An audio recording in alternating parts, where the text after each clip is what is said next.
पत्नी बोली महाराज तुम हमारी नजर में भिखारी और भिखारी से भीख मांगना हम पसंद नहीं करेंगे महाराज। और जो भगवान ने ये शब्द सुने तो जुबान पे कोई शब्द नहीं आया, चुपचाप लौटे आए। बोले बल तेरी पत्नी तो बड़ा चालाक है भैया, वो तो बोलने ही नहीं देती, तू ही कुछ मांग ले। तो बल ने मन में एक बात सोची,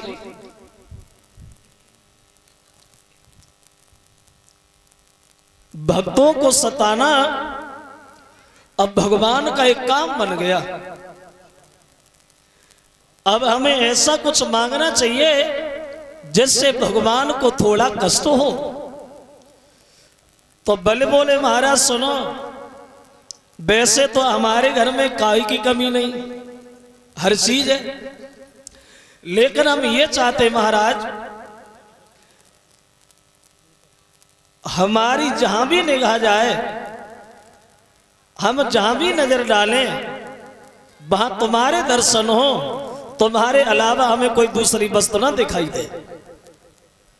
बिना सोचे समझे भगवान ने वरदान दे दिया, लेकिन अंतर ध्यान होना चाहिए, मगर अंतर ध्यान नहीं हो पाए।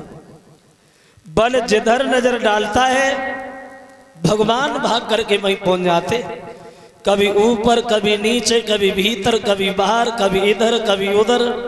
बल गद्दी पे बैठा, भगवान भागने में लगे, पसीना चल रहा है, भगवान भाग लगे। सुबह से शाम हो गई भागते भागते भगवान। तो लक्ष्मी जी ने मन में सोचा सुबह से गए हैं अभी नहीं आए, पता नहीं कहां चले गए। नारद से पूछा, नारद तुमने भगवान को देखा है? बोले देखा है। कहां है? बल के घर पे हैं। क्या कर रहे हैं? जवाब दिया भाग रहे। क्यों भाग रहे? बोले जे तुम्हें देखे आप। अब लक्ष्मी जी दौड़ी, भगवान भागने में लगे, बल बैठा। अब लक्ष्मी भागी, बोली महाराज रुको, अरे हमारी बात सुनो, हम इतनी दूर से हैं, मेरी बात सुनो। भगवान बोले कातियां बजतियां, खड़े होने का वक्त नहीं है। अब भगवान आगे भाग रहे, लक्ष्मी जी पीछे दौड़ रही। समझ गई लक्ष्मी जी इसमें बल की कोई चाल है। तो बल को अपना धर्म का भाई बनाया, और धर्म का भाई बना करके तो बल बोले जब बहन बनी हो तो कुछ मांग लो। तो कहने लगी है भैया और हमें कुछ ना चाहिए, हम ये चाहते हैं तुम्हारा ये जो पहरेदार भाग रहा है इस पहरेदार को हमें दे दो।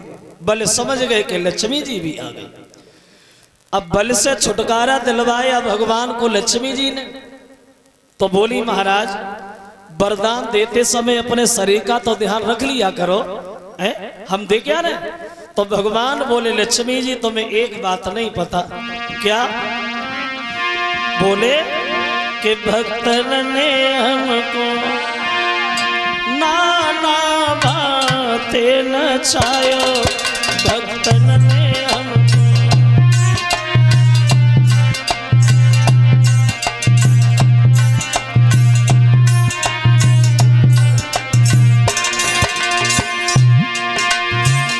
ए लक्ष्मी जी हमारी बात सुनो, भक्तन ने हमको नाना बातें नचायो, भक्तन ने हमको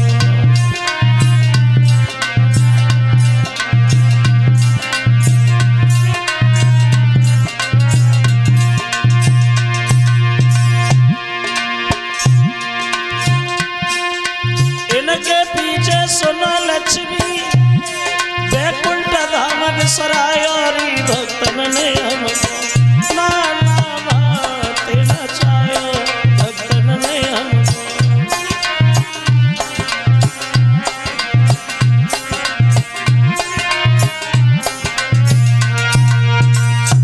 भगवान चले हैं।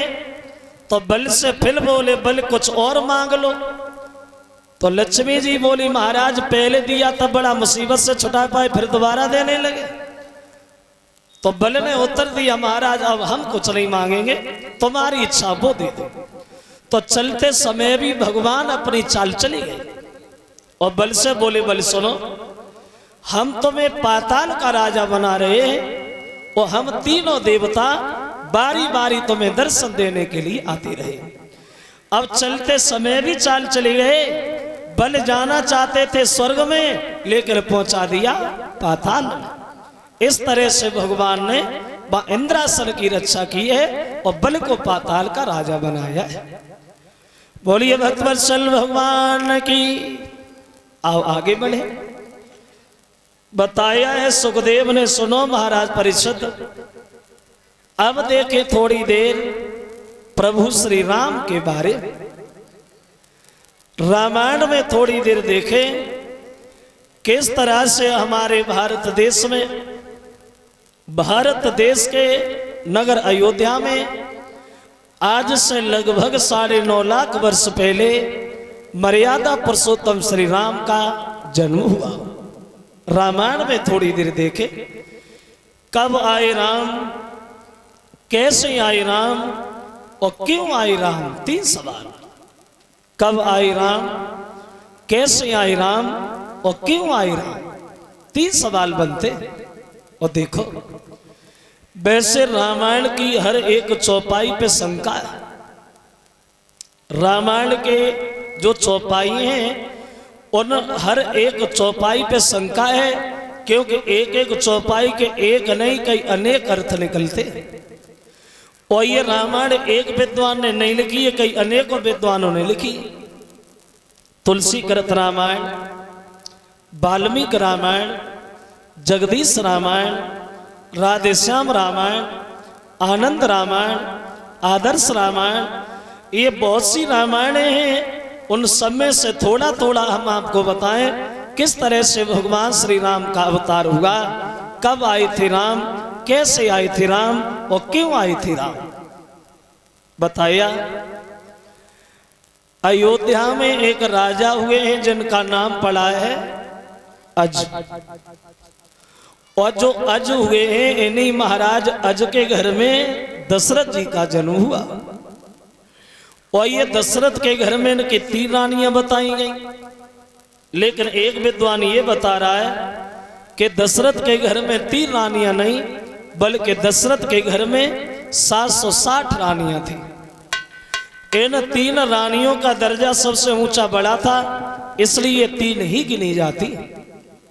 ये दशरथ राजा तो थे, लेकिन ये परेशान बहुत थे, दुखी बहुत थे। क्यों दुखी थे दशरथ?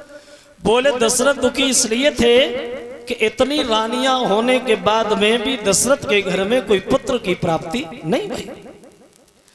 दशरथ के एक लड़की हुई थी जिसका नाम था शांता। और ये शांता जो हुई थी ये श्रृंगी ऋषि को ब्याही गई थी। ये श्रृंगी ऋषि भगवान श्री राम के सगे बहन हुई थे। तो उस लड़की के होने के बाद दशरथ के घर में लड़का नहीं हुआ, तो ये दशरथ दुखी हुए। लेकिन तुलसीदास ये कहते हैं कि लड़का नहीं हुआ तो दशरथ दुखी हुए, मगर दशरथ को एक ही बार दुख हुआ कि मेरे पुत्र नहीं है। वैसे ये भी बड़ा सोचने वाली बात, इन्हें दुख तो रोजाना होना चाहिए था कि मेरे लड़का नहीं है। और जब एक ही बार इन्हें दुख हुआ तो कौन सी बार दुख हुआ। तो तुलसीदास ये कहते हैं कि दशरथ को एक बार दुख हुआ। कब हुआ?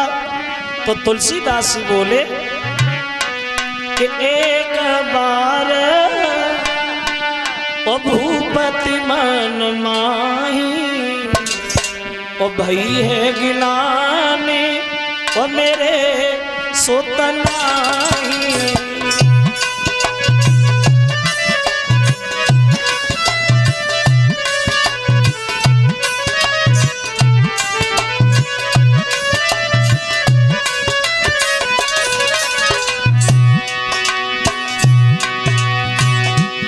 इन्हें एक बार दुख हुआ तो बोले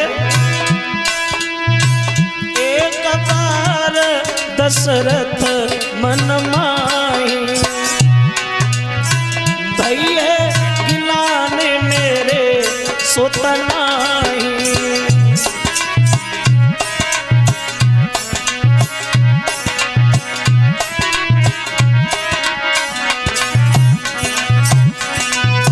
इन्हें एक बार दुख हुआ कि एक बार दशरथ मन माई और भई है गिलाने मेरे सुतनाई।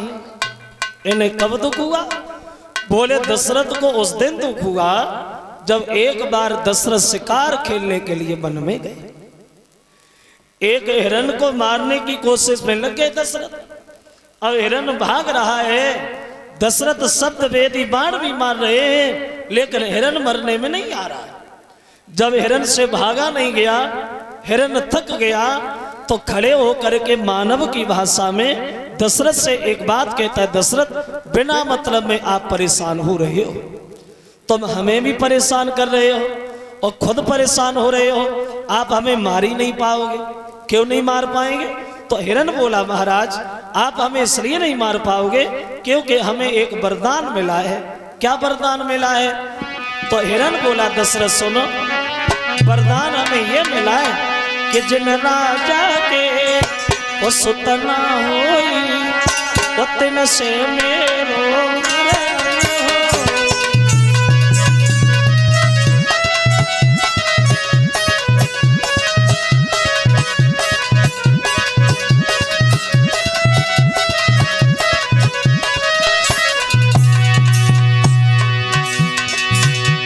बोले वरदान हमें ये मिला दशरथ,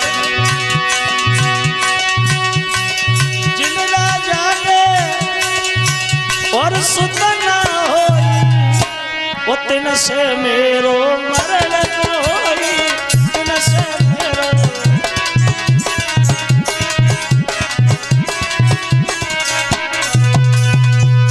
बोले हमें ये वरदान मिला है, जिन लोगों के घरों में कोई पुत्र नहीं है उनके हाथ से मेरा वध नहीं है। तो उस दिन दशरथ को दुख हुआ कि एक बार दशरथ मन माई और भई है गिलाने मेरे सुतनाई।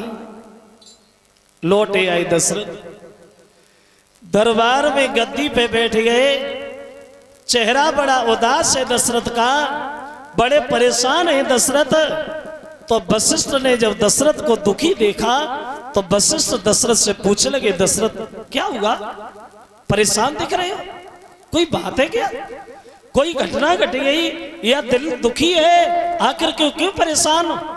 तो दशरथ अपने मन की बात बोले, महाराज सुनो, अब ऐसे जीवन से भला ये है कि अब हमारी मौत हो जाए वो ही ठीक है। अभी तक तो हमारी इंसानी हंसी करते थे, वो अब तो जानवर भी मजाक करने लगे। वो ऐसे जीवन से भला ये है कि मेरी मौत हो जाए वही बढ़िया है। तो वशिष्ठ समझाने लगे हैं, दशरथ सुनो, अगर तुम मर जाओगे तो भी लड़का नहीं होगा, वो आत्महत्या करना ये सबसे बड़ा पाप है। आत्महत्या जो लोग करते हैं वो बुज़दिल होते हैं, पागल हो। तुम्हें तो पता होना चाहिए, जब हमें घर में शांति पहुंचानी होती है तो हम लोग शांति हवन कराते, और जब पुत्र की आवश्यकता पड़ती है तो हम लोग पुत्र यज्ञ करवाते। अरे आप परेशान क्यों हो? हम श्रृंगी ऋषि को बुलवाएंगे जो प्रकांड विद्वान है यज्ञ और हवन करने में, और तुम्हारे घर में हम पुत्र यज्ञ करवाए। वो एक नहीं, धीरज धरो होए सुतचारी, तुम्हारे घर में एक नहीं 4 लड़का होंगे, ये हम आपको वचन देते। अब क्या हुआ? अब वशिष्ठ ने श्रृंगी ऋषि को बुलवाया और घर में पुत्र यज्ञ करवाया, और जब यज्ञ दशरथ के घर में हुआ, देखो तुलसीदास जी बोले, श्रृंगी ऋषि और वशिष्ठ बुलावा,